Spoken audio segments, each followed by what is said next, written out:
Condamné à perpétuité pour le meurtre de sa femme prise en flagrant délit d'adultère, Salif a passé 12 ans à la maison d'arrêt de correction de Bobo-Dioulasso. Arrêté pour grand banditisme et braquage à main armée, Kader, un autre détenu, a été envoyé ici par le juge après 20 jours de garde à vue dans un commissariat de police de Bobo-Dioulasso. Il entame sa 13e année de détention.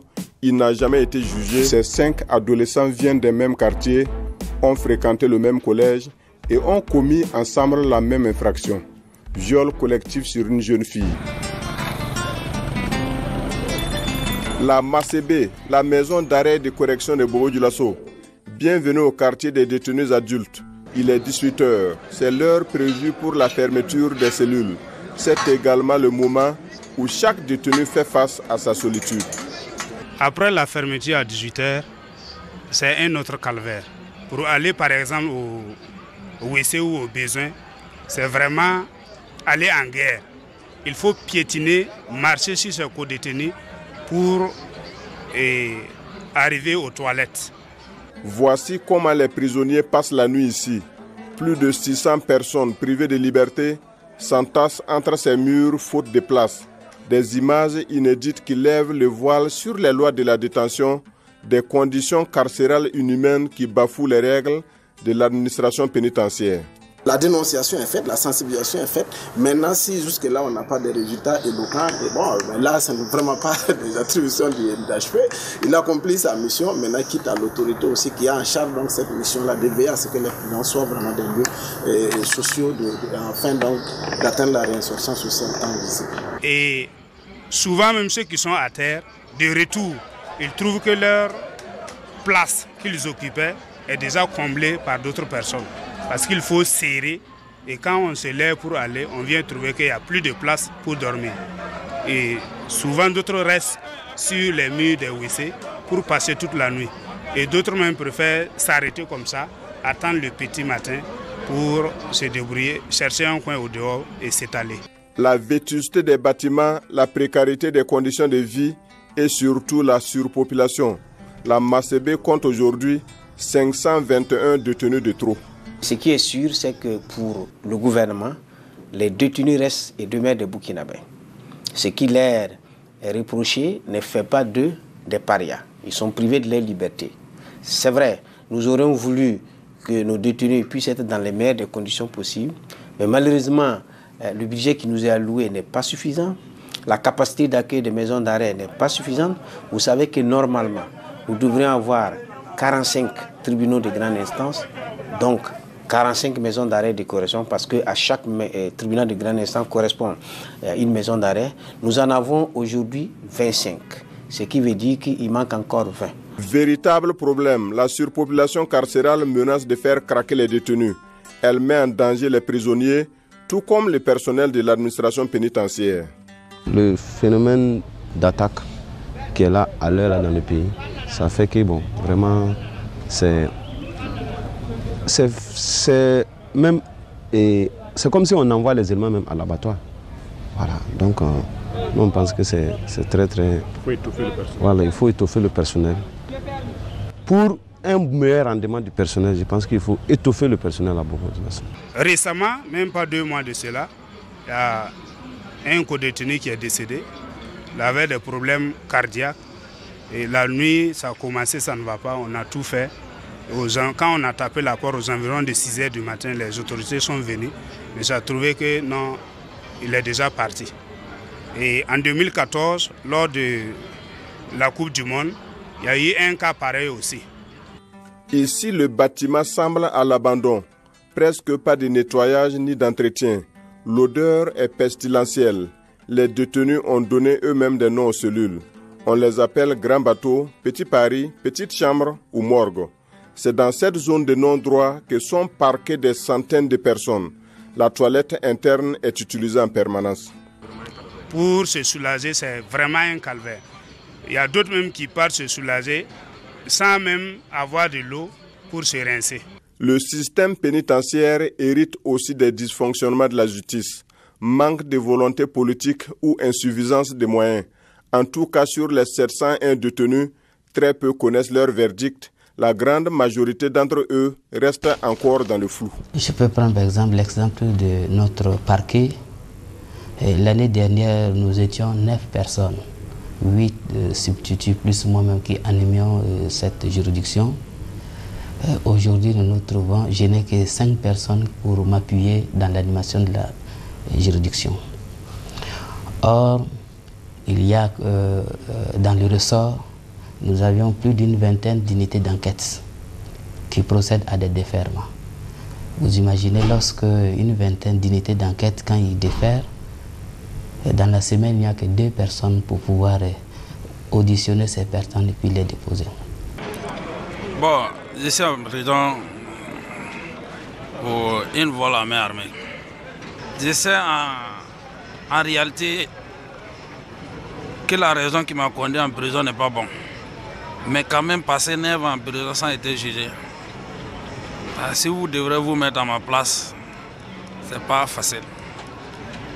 Voilà, c'est pas facile. Si je connaissais quand même mon sort, ça allait être un peu mieux. Bâtie sur une superficie d'environ 4 hectares, la Macébé contient 3 quartiers différents. Un pour les adultes, un pour les femmes et un autre pour les détenus mineurs en conflit avec la loi. Contrairement aux adultes, les mieux nantis dans cette prison sont les femmes et les enfants mineurs en détention.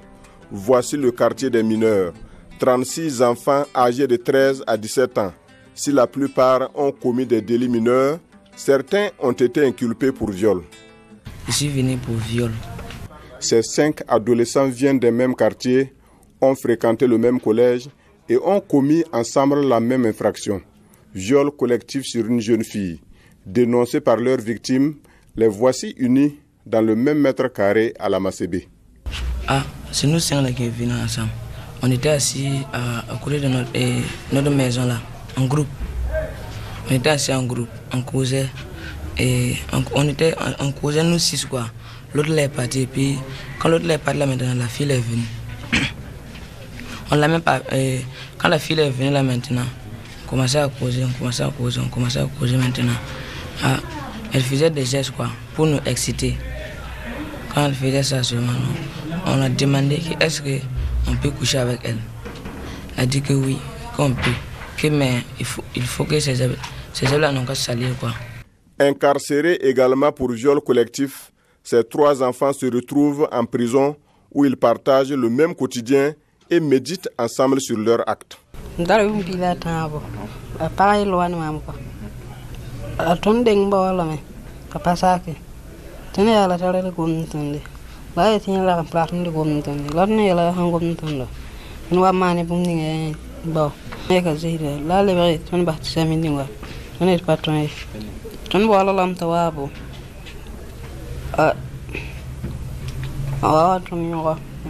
Voici le quartier réservé aux femmes. 12 prisonnières, toutes des femmes mères. L'une d'elles, ici à droite de l'image, porterait une grossesse de 5 mois. La popote occupe une grande partie de leur temps. Ici, comme dans les autres cellules, les détenus ont droit de faire la cuisine. Ils ont également un libre accès à l'information. Ils peuvent même jouer au ballon ou s'adonner à des jeux de société. Les femmes détenues de la maison d'arrêt de correction de Bobo-Dioulasso sont inculpées de divers crimes, meurtres, coups et blessures volontaires et escroqueries. Qu'est-ce que le juge vous reproche? Le juge a dit que c'est escroquerie. L'identité de tous les détenus a été modifiée pour les protéger. Accusée de coups et blessures, Thérèse a fait 20 mois en cellule. Elle n'est pas encore jugée. La mère de 2 enfants est bouleversée par la lenteur des procédures judiciaires.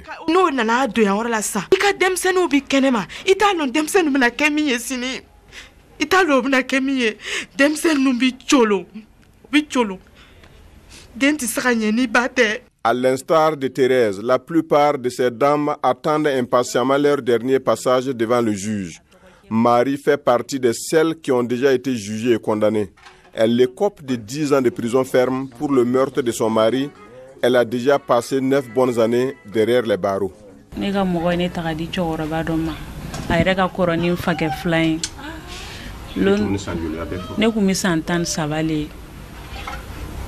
abin bugo kuma be londo rafana nga manga kana tuga mbugo nga kanye kan to ngonya fontanga mo fe nga kana tuga nintoro agoni titaro si nere nga kasudam ne folo ni yere masi yan kasubumbara folo. 5 ans en prison pour avoir froidement assassiné sa coépouse, cette mère de 2 enfants ne connaît pas encore la peine carcérale que lui réserve le juge.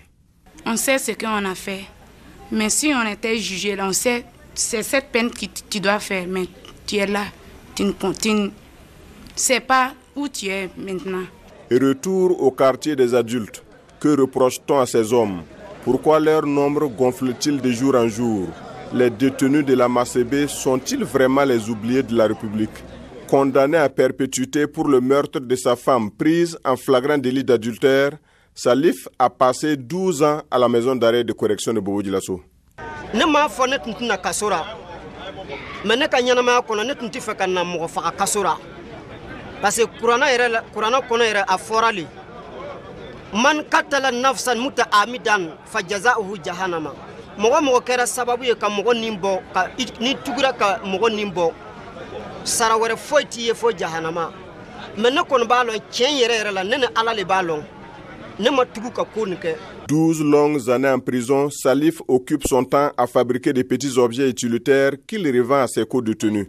Sa nouvelle situation a renforcé aussi sa foi. Il dirige la prière et prêche régulièrement la parole de Dieu pour remonter son propre moral et celui de ses co-détenus.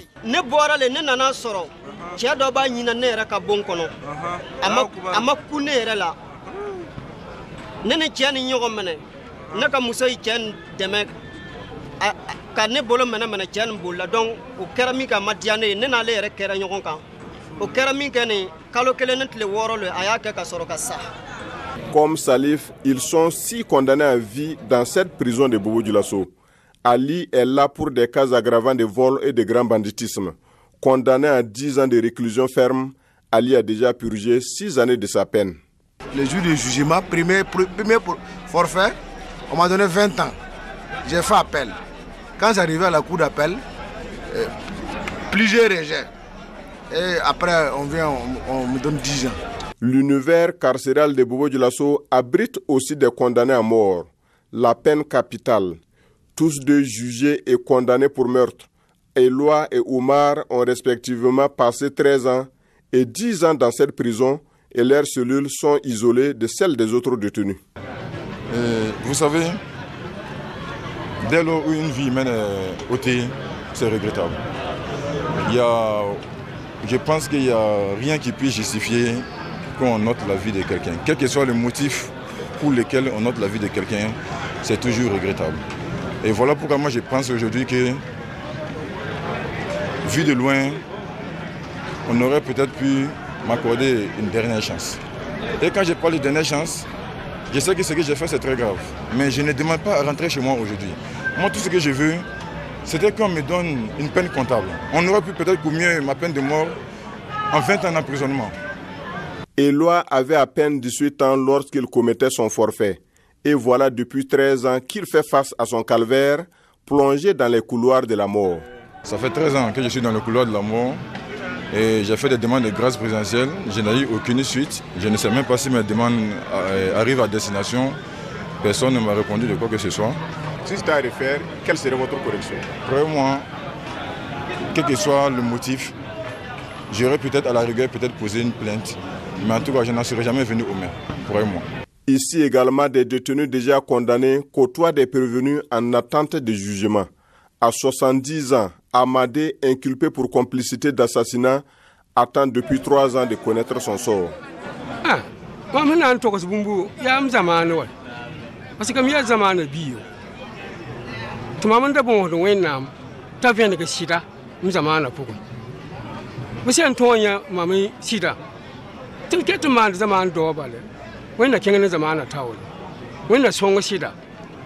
Le vieux Amadé, tout comme son présumé complice, croupissent dans la même prison, dorment dans la même cellule, et c'est cela aussi les règles de la justice.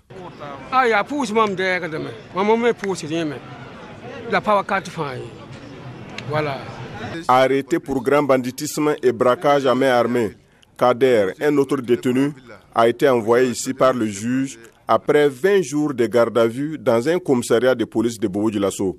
Il entame sa 13e année de détention. Il n'a jamais été jugé. Un record actuellement à la Macébé. Nous on reconnaît des faits. Mais ce qui nous fait mal là, il y en a qui ont fait des plus graves que ça, venir ici. Mais ils sont partis. Ils ont fait quoi par exemple? Ils ont arrêté de venir ici. Ils l'ont pris à la classe. Même si le grenade vous comptez là, on l'a pris venir ici. Mais ils sont partis. Les gens attaquaient les boutiques, tuaient les gardiens, même volés. Ils sont venus trouver ici, mais ils sont partis. Ici là, il n'y a pas de justice. Tous les Burkinabés et ceux qui vivent sur le territoire du Burkina sont égaux devant la loi. Donc, pauvres ou riches,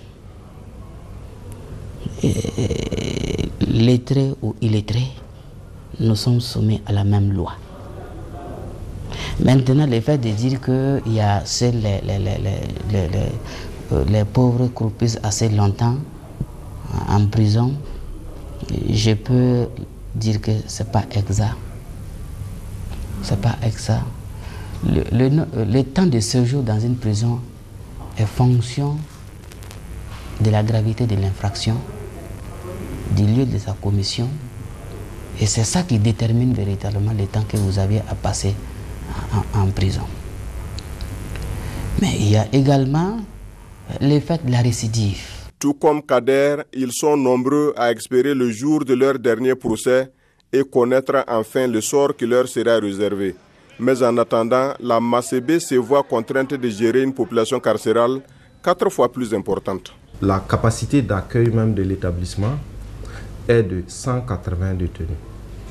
Et lorsque vous faites les pourcentages, vous vous rendrez compte qu'à la date d'aujourd'hui, nous sommes à un taux d'occupation de 389,44%.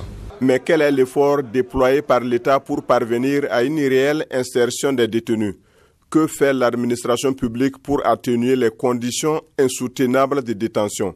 L'élevage, le jardinage, les ateliers de fabrique de savon ou la vente de kiosques à café dans la cour de la Macébé. Autant d'activités de réinsertion sociale proposées par l'administration pénitentiaire aux détenus jugés et condamnés et qui font preuve de bonne conduite et d'ardeur au travail. Bon, l'argent là, si j'ai vendu, je donne ça à le contrôleur. Bon, souvent, elle me donne savon avec petits jetons. Je me défends avec ça pour payer ma jus, avec riz, haricots pour préparer, pour manger. Bon, ne bi yɔrɔ min bin na ne ye ko min kɛ ka na kaso bon kɔnɔ yan siɲani lo ne yɛrɛ bi yɔrɔ min bin na regretteni lo i ɲa bɛ jardin baara min na bin na ni ye n bila modèle la n bɛ se ka kɛ k'a yɛlɛma modèle bɛɛ donc ni n bɔra ni yɛrɛ kama n bɛ se ka dɔ kɛ n yɛrɛ ye. Je suis venu en ville, j'ai croisé un ex-détenu qui était chez moi à Bobo ici, qui faisait le jardin. Il s'est retrouvé vers Pas. Il a produit des oignons. Un jour, on s'est croisé en ville. Le prochain retour, là, il m'a donné un rendez-vous. Quand je vais revenir, lui va me mettre des oignons. Il m'a amené aussi. Voilà. Un détenu qui était ici, qui travaillait au jardin. Quand il est sorti, il s'est comporté bien. Il allait faire son jardin lui-même. Nous sommes allés à la rencontre d'un ancien détenu de la Macébé. À 52 km de Bobo-Dioulasso, Marcel fait du jardinage ici, dans un village du département de Karangasso-Vigué. Condamné à 2 ans de prison ferme pour recel de moto, c'est pendant sa détention qu'il apprend les techniques du jardin. Je peux dire Dieu merci, parce que depuis la sortie, je ne me suis plus mené dans ces erreurs encore. Voilà. Même d'autres me voient dans l'activité et ils me demandent de l'aide dans les villages environnants. Donc je peux leur donner de l'aide et puis je peux leur montrer comment il faut faire, Marcel a vécu les dures conditions de détention, mais son amour pour le jardinage, il l'a obtenu en prison.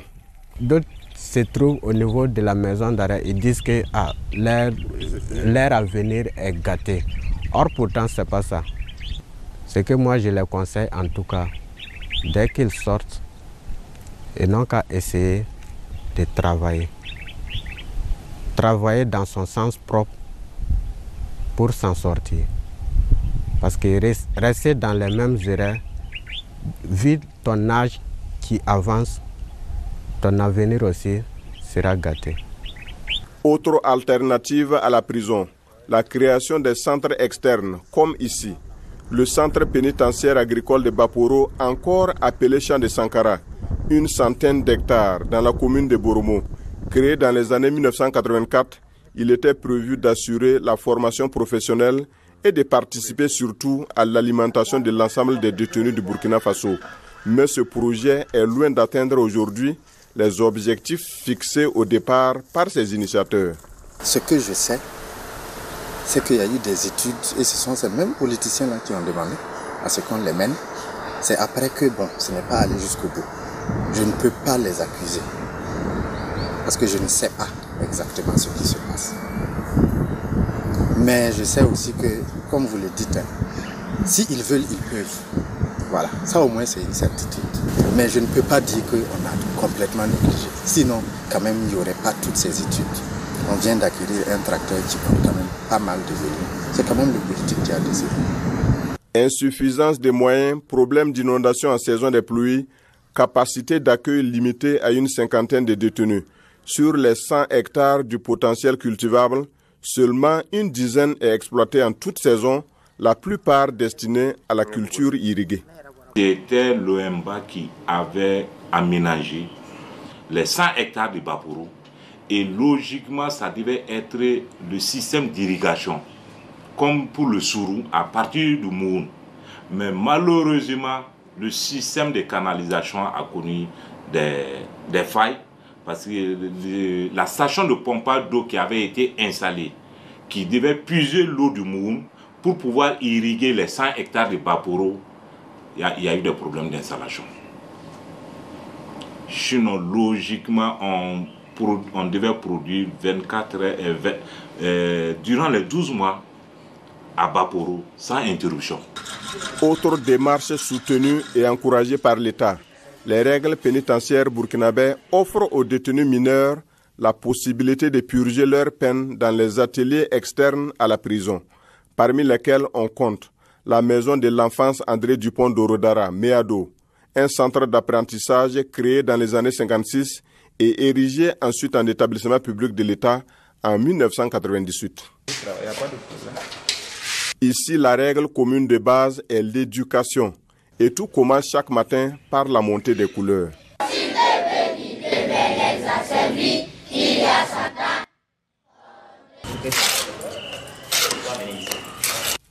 La maçonnerie, la menuiserie ou la mécanique auto. Quelques enfants mineurs en conflit avec la loi, placés dans ce centre par le juge, travaillent tous dans les mêmes conditions que les autres enfants inscrits par leurs parents. C'est vrai que le risque n'est pas nul, mais nos stratégies de prise en charge recommandent cette prise en charge intégrée. C'est-à-dire que ce soit ceux qui sont en conflit avec la loi ou ceux qui ont des difficultés seulement comportementales ou scolaires, nous les encadrons ensemble. Mais même au centre, certaines vieilles habitudes ont du mal à partir. Cet enfant de 14 ans, un détenu venu de la prison, porte encore les stigmates de sa délinquance. La veille dans la nuit, il a été pris en flagrant délit de vol dans la ville d'Orodara et battu. Son nez cassé est encore taché de sang. Il est effectivement venu d'une maison d'arrêt sans une attache familiale vraiment définie. Et comme on l'a toujours dit, le centre n'est que une partie de la prise en charge, n'assure qu'une partie de la prise en charge. Il faut l'accompagnement donc de la famille pour assurer la seconde partie de la prise en charge. Sans cette implication, sans cette présence familiale, nos actions sont vraiment très limitées. Pour le cas si on n'a pas pu identifier la famille, les services déconcentrés n'ont pas pu identifier une attache familiale quelconque qui puisse contribuer, qui puisse jouer la seconde partition de sa prise en charge, ce qui rend son cas vraiment très particulier.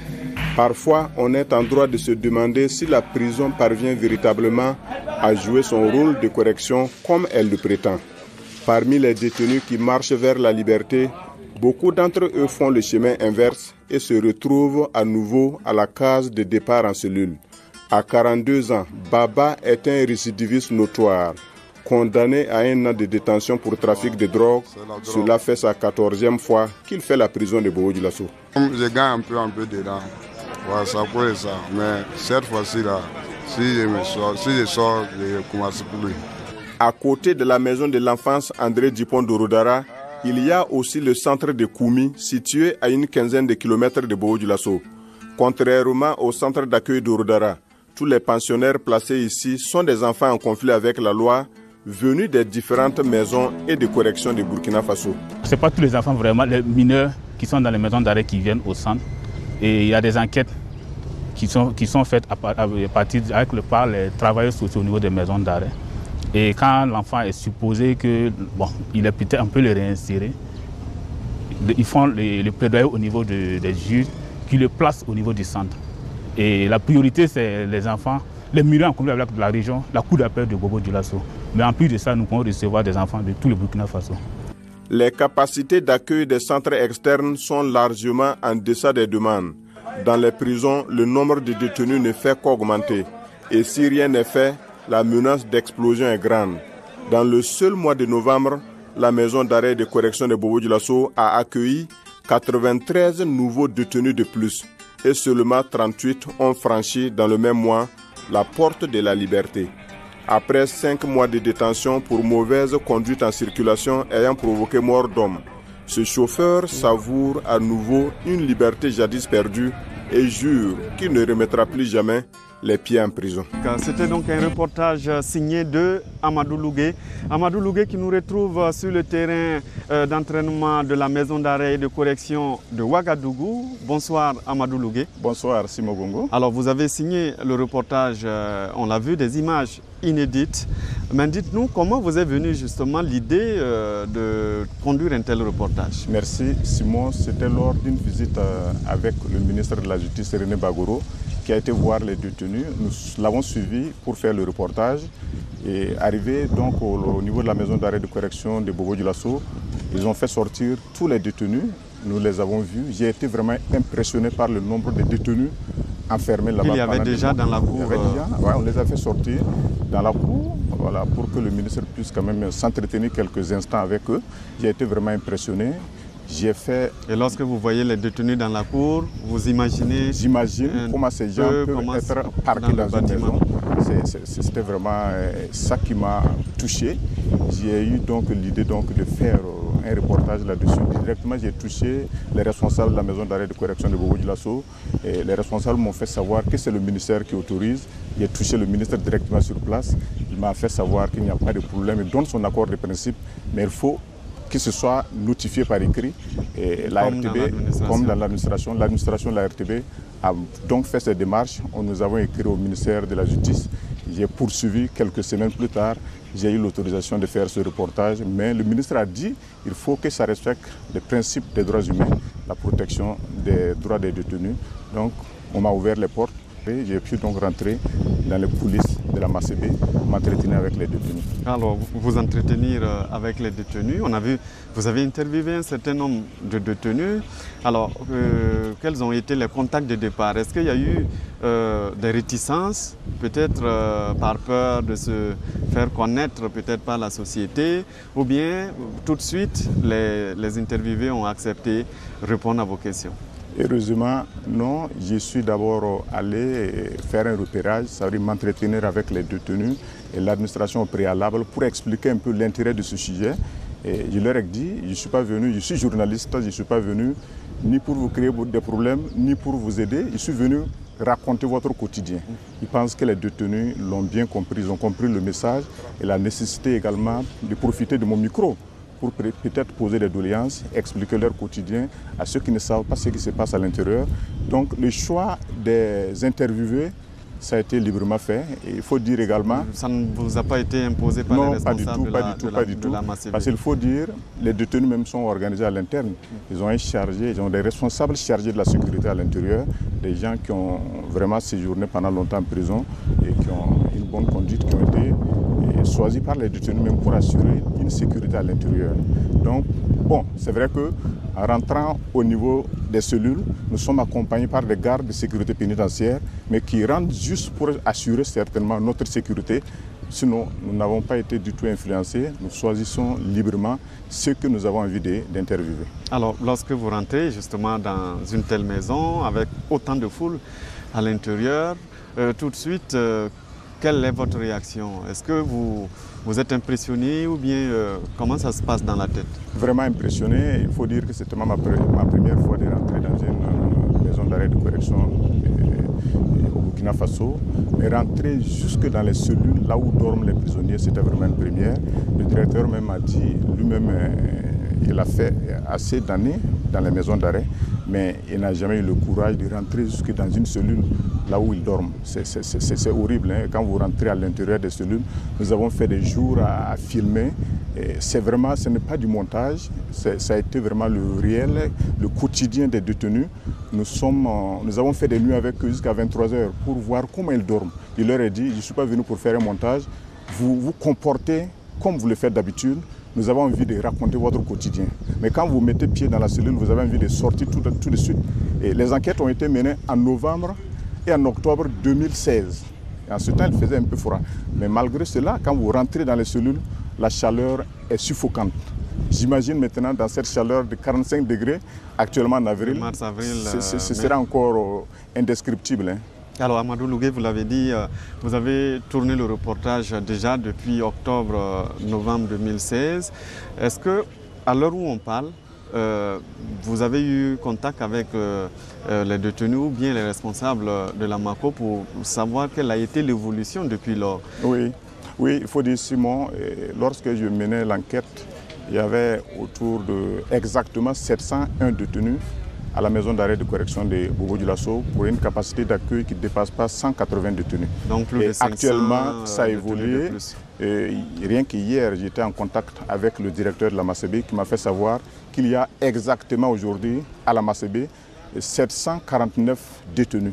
Donc ça augmente toujours. Les choses vont de mal en pis. Ça va de mal en pis. Et si on n'y fait rien, je pense, comme je l'ai dit dans le reportage, les choses peuvent exploser un jour parce que les détenus en auront marre. Alors, merci donc à vous, Amadou Lougué, pour ce très beau reportage que vous avez signé pour 52 sur la RTV. Vivement, hein, un autre reportage sur notre plateau. Merci à vous et donc on attend votre prochain reportage.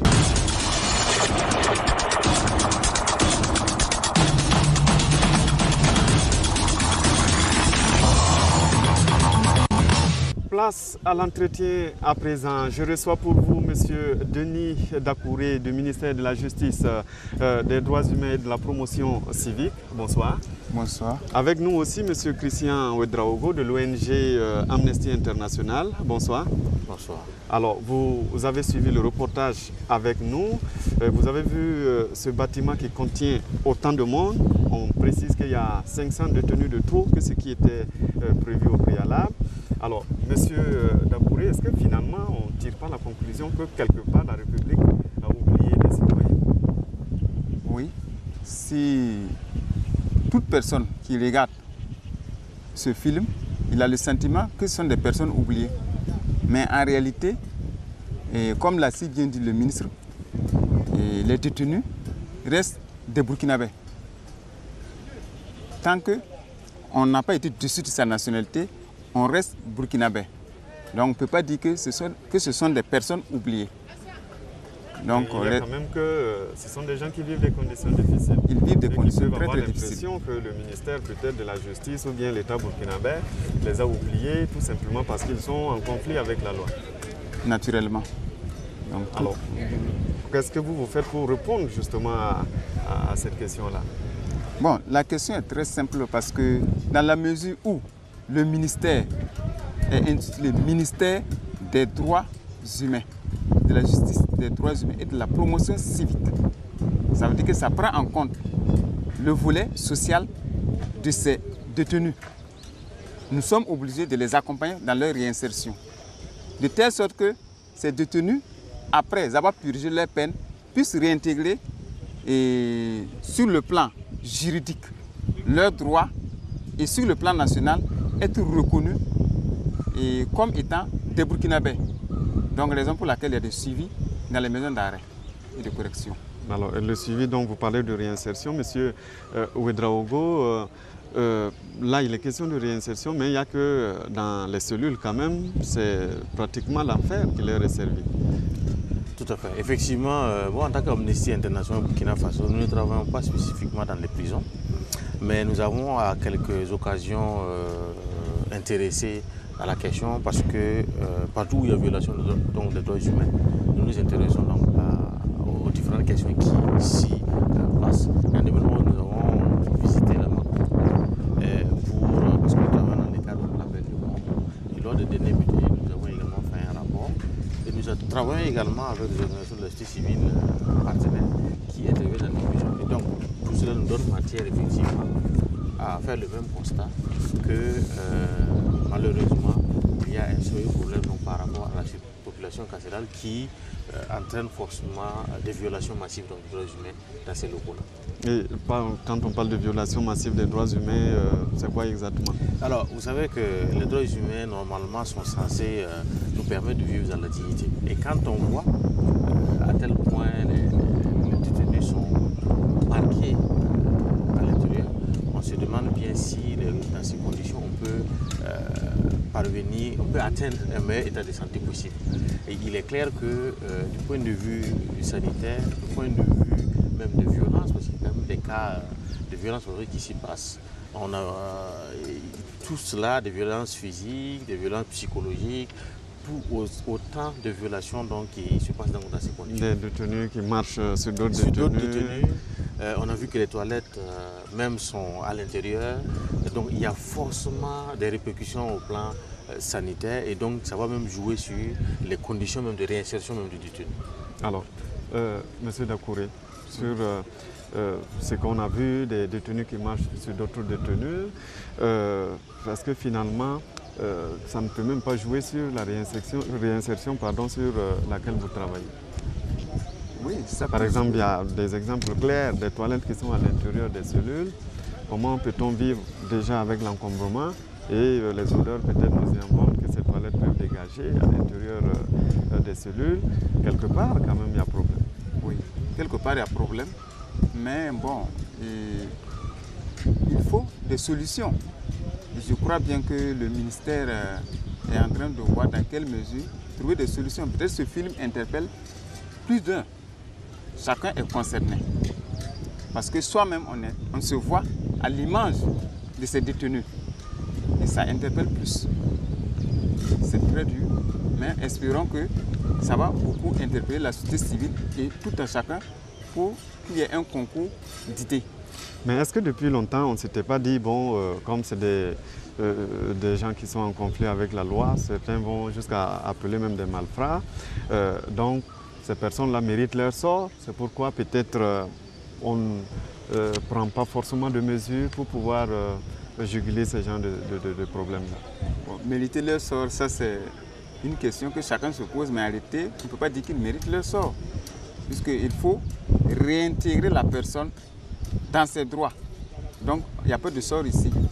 Donc maintenant, il faut voir le volet travail de réinsertion que le ministère fait dans les établissements pénitentiaires. Oui, mais est-ce qu'il ne faut pas commencer peut-être à corriger même les conditions de détention? Parce que si vous vivez... Bien sûr, naturellement, il faut que les parlementaires et autres, et les partenaires sociaux et techniques puissent jeter l'œil là-dessus et puis y penser.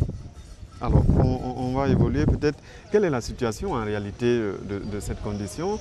Parce que c'est vrai qu'à Bobo, on parle de plus de 500 détenus de trop par rapport à la cellule qui devait contenir environ 180 détenus. Sur le plan national, en réalité, comment les choses se présentent? Bon, cette surpopulation carcérale-là a des origines. Ça ne s'explique pas de causes. Parce qu'il faut déterminer les causes. Nous avons pu retenir 6 causes. Bon, il y a une inadéquation et une insuffisance des infrastructures pénitentiaires. Si vous regardez, nous avons en principe de avoir 45 maisons d'arrêt. Actuellement, nous sommes à 25 maisons d'arrêt et de correction. Donc, il y a les longues détentions préventives. Donc, ça, c'est une des causes aussi. Et on peut noter l'application timide des mesures alternatives à l'emprisonnement ferme. C'est-à-dire, d'une manière générale, en principe, certains prisonniers devraient bénéficier des services de la commission d'application des peines qui, en principe, pourraient les permettre de sortir, faire la maçonnerie, boulangerie, bergerie. Toutes ces mesures pouvaient être faites. Donc, et puis, il y a les TG, les travaux d'intérêt général. Il y a le manque de moyens pour tenir les sessions des chambres criminelles. Vous voyez, la cour d'appel de Bobo, Ouaga, bon, les chambres criminelles, il n'y a pas de périodicité, il n'y a pas une régularité. Donc, c'est que le cabinet d'instruction, bon, même après avoir apprécié les dossiers, bon, il y a une lenteur. Il faut que l'État débloque de l'argent pour accompagner la justice. Donc, il y a le durcissement de la répression en ce qui concerne certaines infractions. Et ces infractions, bon, les lois sur le grand banditisme. Vous voyez, il y a des gens qui purgent des peines de 20 à quelques années. Donc ça, c'est la nouvelle loi qui fait que, bon, ça vient augmenter aussi la capacité de la population carcérale. Et puis, l'état d'esprit de la population. Donc, l'état d'esprit de la population, tout le monde a tendance à dire, je peux faire la prison. Donc, je fais, et c'est l'incivisme qui peut amener des gens aussi en prison. Alors qu'en réalité, ça ne veut pas être le cas si tout le monde se mettait à l'école de la sagesse. Monsieur Ouedraogo, vous arrivez à identifier ce qui peut expliquer cette surpopulation-là? Je pense que ça d'abord, ça a été dit, hein, les insuffisances à différents niveaux, notamment en matière donc, de centres d'accueil des détenus et aussi la lenteur au niveau de la justice. Effectivement, pour aller plus loin, on sait qu'il y a des gens qui ont peut-être épuisé déjà leur peine si jugement il y avait eu. Malheureusement, ils sont détenus sans jugement et tout cela contribue justement à entraîner la surpopulation carcérale. Donc il faut vraiment... Il y a violé aussi quelque part... les droits des détenus. Et ça, c'est vraiment un réel problème parce que si vous devez passer 3 mois... 9 ans, comme c'est le cas par exemple d'un détenu dans ce reportage... Alors que peut-être, avec les jugements, peut-être qu'il était même innocent. Et ça pose un véritable problème parce que ce sont ces individus encore qui causent des torts à la société et on se trouve dans une espèce de cercle vicieux. On n'arrive pas à s'en sortir. Et je pense qu'il y a des actions très simples que l'on peut mener avec la contribution de tout un chacun. On va revenir sur les actions. Mais est-ce que finalement, ces conditions-là ne créent pas peut-être la radicalisation comme on le voit dans certains pays? Des gens comme ce détenu, on va le citer encore, qui passe 9 ans, et il a dit qu'il peut même être innocenté après. Ce monsieur qui passe 9 ans dans une cellule aussi difficile, lorsqu'il sort, est-ce qu'il a encore peur de repartir en prison? Et la prison ne devait pas être une école de récidive. Malheureusement, si ces cas arrivent, d'autres arrivent à se réinsérer sans problème. Mais si ça arrive, ça peut être des cas isolés. Donc nous n'en croyons pas parce que du moment où les détenus, eux-mêmes, ils cherchent à se réintégrer. Dans leur esprit, c'est la réinsertion sociale. Il y a un monsieur qui a eu à faire 9 fois la récidive, je crois bien, dans le... 14 fois. 14 fois. Bon, lui, c'est un cas isolé. Ceux qui sortent arrivent à se réintégrer parce qu'ils ont fait le jardinage. Comme donc, ce monsieur de Pas, par exemple, qui est c'est très intéressant. Qui arrive à faire la maraîchère-culture. Oui. Alors, monsieur Ouedraogo, sur la radicalisation. Alors, je mettrai un bémol par rapport à ce que dit monsieur le juge. Je pense que si on regardait un peu, on se rendra peut-être compte qu'il y a plus de récidives que ceux qui arrivent vraiment à se réinsérer normalement. On sait qu'il y a parfois des personnes qui ont commis des petits vols et en prison, en contact avec les grands délinquants, ils ressortent avec beaucoup plus d'expertise et en réseau même. Parce qu'on ne peut parvenir on peut lutter contre cela que lorsque on va humaniser les prisons. Humaniser les prisons également, cela s'entend qu'on empêche que des innocents, que les personnes soient détenues pendant longtemps. Sinon, je crois qu'on ne peut pas affirmer que nos prisons à l'heure actuelle contribuent vraiment à réinsérer les individus sans vraiment se tromper. Alors, quel devait être justement le droit d'un détenu? Le droit d'un détenu, dans quel sens vous voulez? Dans un détenu, par exemple, qui est dans une cellule, quels peuvent être ses droits? Il a droit à quoi exactement dans la cellule? Le détenu, en principe, comme tout être humain, a droit à l'alimentation, a droit au respect de sa dignité, il a droit à la santé, au suivi médical. il y a des majors dans les établissements pénitentiaires. Donc, et il y a les services de l'action sociale qui les assistent. Et l'État aussi est dans le devoir d'avoir un budget pour eux, voilà, pour leur suivi et leurs soins. Je crois que le détenu a droit à tous ces éléments. Ce qui n'est pas constaté dans ce reportage malheureusement. Tout à fait. Disons que le prisonnier a tous les droits, sauf la liberté d'aller et de venir comme il le faisait quand il était dehors, et aussi de se soumettre un peu aux règles et aux conditions donc, qui sont établies dans le cadre de la vie en prison. Sinon, effectivement, comme le dit monsieur le juge, ils ont également droit à l'alimentation et même le droit à la vie. On en revient à la question donc, de la peine de mort. Nous travaillons sur cette question. Et donc, ils ont les droits nécessaires pour vivre également dans la dignité, l'information et même le vote, les droits civiques pour certains, pour ceux qui ne l'ont pas perdu, etc., etc. Malheureusement, comme vous le dites, je ne suis pas sûr que les repas normaux, on a vu également qu'il y a des problèmes liés à l'examen de médecins, d'infirmiers, comme cela est prévu par la loi, etc. etc. Alors, monsieur Dakouré, au niveau du ministère de la Justice aujourd'hui, qu'est-ce que vous faites pour justement résoudre tous ces problèmes qu'on a vus dans le reportage? Bon, au niveau du ministère, nous sommes en train de faire la relecture de certains textes, le code pénal et les textes d'application. Et il faut relire les KITI, en ce qui concerne les KITI sur les établissements pénitentiaires. Donc il y a beaucoup de choses à relire. Il faut que maintenant les autorités, à un certain niveau, prennent en compte ce mal de société pour que vraiment les conditions de détenus soient allégées. Alors, monsieur Ouedraogo, oui. Si vous devez faire vos propositions, qu'est-ce que vous pensez qu'il faille faire pour justement alléger un tant soit peu la douleur de ces détenus-là? Je crois que d'abord, il faut empêcher il faut faire en sorte qu'il y ait de moins en moins de personnes qui arrivent en prison. Lorsqu'on le dit, ça peut paraître utopique, mais quand on essaie dans tous les programmes, notamment le programme contre la drogue, l'alcoolisme, qu'on ait des centres pour traiter certaines personnes demandent, parce que très souvent, les gens commettent des crimes parce qu'on n'a pas pu justement les soigner à temps au plan psychologique. Si on protégeait les individus, vous savez que dans le film, on a vu des femmes qui ont fini par tuer leur mari parce qu'elles vivaient des violences au sein du couple. Et malheureusement, la loi ni la famille n'a pas pu la protéger. À un moment donné, la personne n'a que le crime pour se libérer. Malheureusement, ça se passe ainsi. Allez-y dans le commissariat, on voit des femmes qui tournent du commissariat à la gendarmerie, on dit non, allez-y vous entendre. Sauf qu'un jour, il y aurait un coup de trop, soit c'est le mari qui tue la femme. Donc, tout cela, c'est à portée des mains. Il suffit juste de contribuer dans l'éducation. Et là, le rôle également de la société civile est à évoquer, il faut impliquer davantage la société civile dans l'éducation.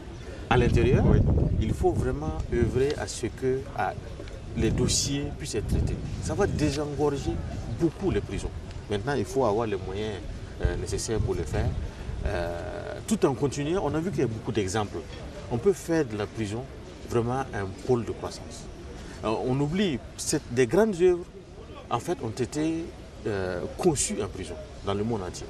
Il y a peut-être des Einstein dans nos prisons. Il faut vraiment y croire et mettre les moyens pour faire en sorte que la prison, même, les gens qui y sont, puissent contribuer même au développement à travers la promotion des activités. On a beaucoup de gains à gagner.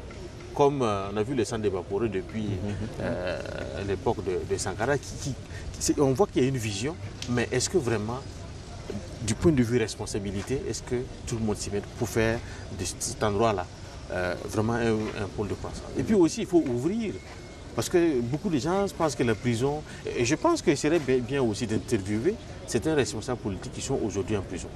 Parce que très souvent, quand on rencontre les gens ont d'autres préoccupations. Déjà, on n'a pas fini avec ceux qui sont dehors, sauf qu'à tout moment, tout le monde peut se retrouver à l'intérieur. Donc, je pense qu'il faut faire ce genre de reportage pour montrer à quel point, en fait, on est tous concernés. Si ce n'est pas un parent, ça peut être nous-mêmes, en fait. Le problème peut être aussi dans la sensibilisation de tout le monde, des politiques, des citoyens, pour qu'ils aient peut-être une autre manière de voir la prison. À la Direction générale des grâces et de l'exécution des peines, nous travaillons avec les commissions d'application des peines dans chaque juridiction qui sont mises en place. Ce sont des activités de sensibilisation et même pour amener les prisonniers à se faire placer. Les placements à l'extérieur. Il faut que la population accepte ces prisonniers. Il y a des prisonniers qui ont une activité professionnelle. Il y a d'autres qui font la maçonnerie. D'autres sont des enseignants. Mais parfois, il n'y a personne qui veut être garant. Si cette personne dit non, je peux pouvoir telle activité pour pouvoir me réintégrer socialement, il faut quand même que la société civile accepte, disons, l'administration déconcentrée et décentralisée accepte de les prendre en compte, puisqu'ils sont venus de ces administrations avant d'être en prison. Mais parfois, il y a un rejet. Il y a un rejet.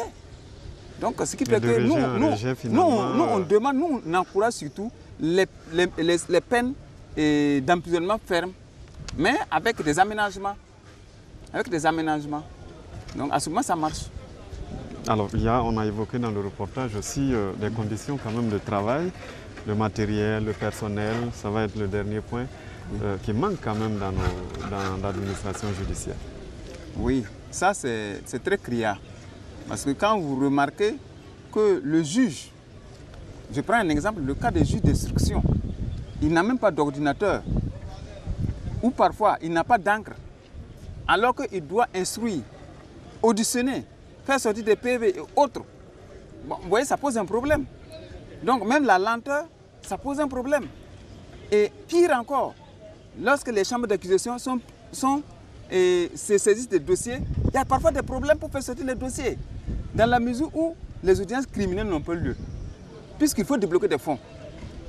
Parce qu'il faut une lecture des textes pour faciliter. Parce que moi je préconiserais peut-être qu'il y ait des sessions ordinaires, comme les chambres correctionnelles, pour éviter de mettre ça de façon périodique en attendant des fonds. Mais si on fait des sessions ordinaires, des chambres criminelles, ça peut aller.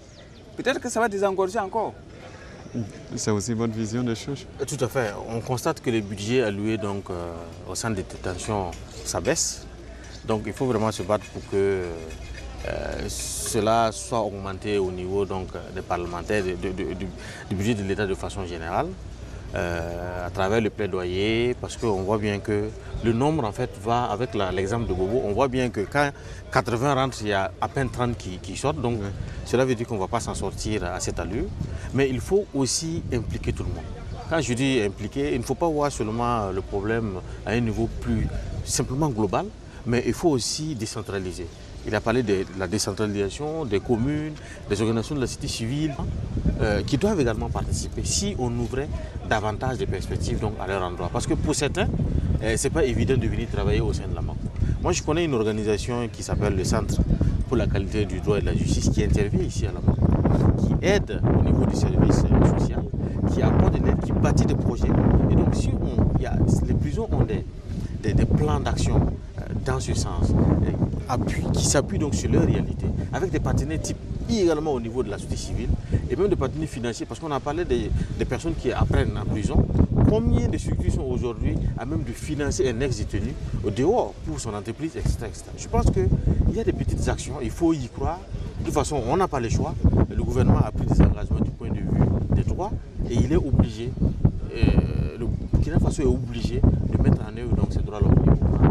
Alors, espérons que ces droits seront donc mis en œuvre pour permettre à ces détenus de vivre un tant soit peu des conditions meilleures. On va s'arrêter là pour ce qui est de cet entretien. C'est aussi la fin de 52 sur la RTB. Merci de nous avoir suivis et bonne suite de programme sur la RTB.